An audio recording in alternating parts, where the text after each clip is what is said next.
అయిపోయిందంటుండు కదా ముఖ్యమంత్రి, అయిందంటుండు కదా, అయిందా?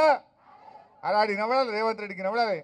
హైదరాబాద్ సెక్రటరియట్లో కూర్చున్నాడు కదా, రుణమాఫీ అయినాదే మన ఊర్లో డప్పూర్లా, రుణమాఫీ అయినాదే, రైతు బంధు పడ్డాదే.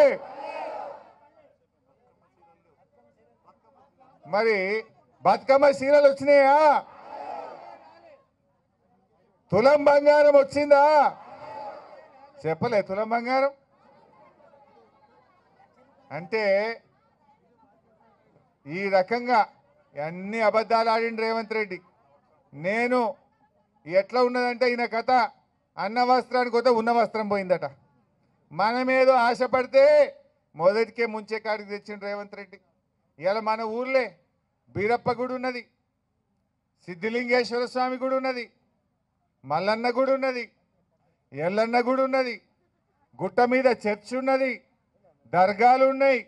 ఇవన్నీ కూడా పోతాయి కదా ఫార్మాసిటీలో. అంటే భూములు గుంజుకుంటాడట, దేవుళ్ళని కూడా గుంజుకుంటాడట. ఈ పుణ్యాత్ముడు దేవుని మీద ఒట్టు పెట్టిండు వెనకట. దేవుని మీద ఒట్టు పెట్టి 15 ఆగస్టు వరకు రుణమాఫీ చేస్తా అన్నాడు. మెదక్ చర్చి మీద ఒట్టు పెట్టిండు, ఏడుపాయల అమ్మవారి మీద ఒట్టు పెట్టిండు, రాముల వారి మీద పెట్టిండు, యాదాద్రి లక్ష్మీ నరసింహ స్వామి మీద ఒట్టు పెట్టిండు. 15 ఆగస్టు కల్లా అందరికీ రుణమాఫీ చేస్తా అన్నాడు. చేసినాడమ్మా. ఇప్పుడు అటు దేవుణ్ణి మోసం చేసిండు, ప్రజలను మోసం చేసిండు. ఇచ్చిన మాట ఒక్కటి కూడా అమలు చేయపాయి. అక్క చెల్లెళ్లకు నెలకు 2500 వేస్తా అన్నాడు, అవి వడకపాయి. ముసలోళ్లకు 4000 పింఛన్ ఇస్తా అన్నాడు, అది వడకపాయి. రైతులకు 15,000 ఇస్తా అన్నాడు, అది వడకపాయి. 100 రోజులు అన్నాడు, 300 రోజులు నిండినాయి. ఇప్పటికీ 300 నిండినా రేవంత్ రెడ్డి ఆయన కడుపు నిండే చూసుకుంటుండు తప్ప రైతుల కడుపు ఆలోచిస్తలేడు, పేదోళ్ళ కడుపు గురించి ఆయన ఆలోచన చేస్తలేడు.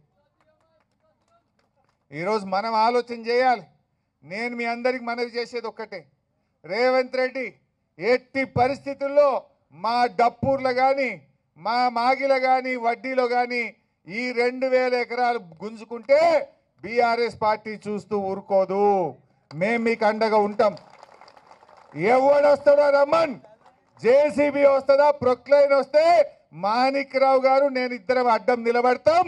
మా మీదకి వెళ్ళిపోవాలి తప్ప మీ భూముల దగ్గరికి ఎవరిని రానిచ్చే ప్రశ్నే లేదు. ధైర్యంగా ఉండండి. అవసరమైతే మీకోసం గ్రీన్ ట్రిబ్యునల్కు ఢిల్లీలో కోర్టుల కేసేస్తా మీకోసం, హైకోర్టుల కేసేస్తా మీకోసం.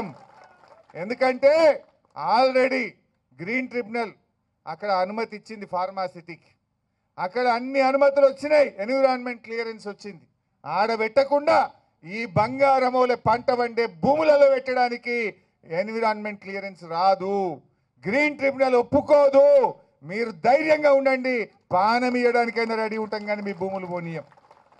ఈ లంగాలు ఉంటారు, కొంతమంది బయలుదేరుతారు లోపల మన దాంట్లో సాటుకు తీసుకుపోయి 2-3 సంతకాలు పెట్టించే కథలు చేస్తారు. జర జాగ్రత్త.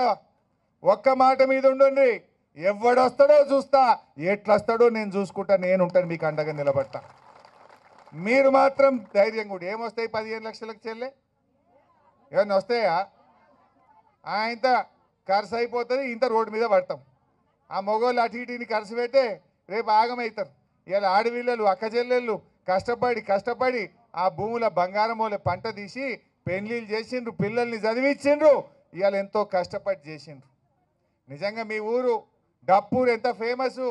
కోయిర్ జామకాయలు అంటే హైదరాబాద్లో మషూర్, డప్పూర్ పుదీన్ అంటే కూడా నారాయణఖేడ్లో బీదర్లో మషూర్. అవునా కాదా?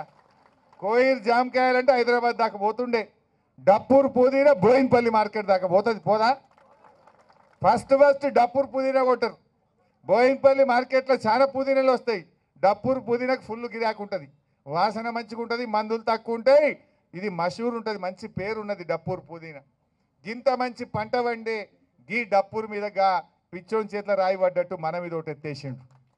ఈయనకు మనం బుద్ధి చెప్పాలి. మీరేం భయపడకండి, మేము ఉంటాం. ఎందుకంటే ఈరోజు అడుగుతున్న రేవంత్ రెడ్డి గారు, ఆడ 15,000 ఎకరాలు ఉన్నది కదా, నువ్వు మొన్న హైకోర్టుకు చెప్పినావు కదా, ఈయన్నే పెడతా ఫార్మాసిటీ అని చెప్పినావు కదా, మరి ఆడబెట్టినాక మళ్ళీ మా డప్పూర్ భూములు నీకు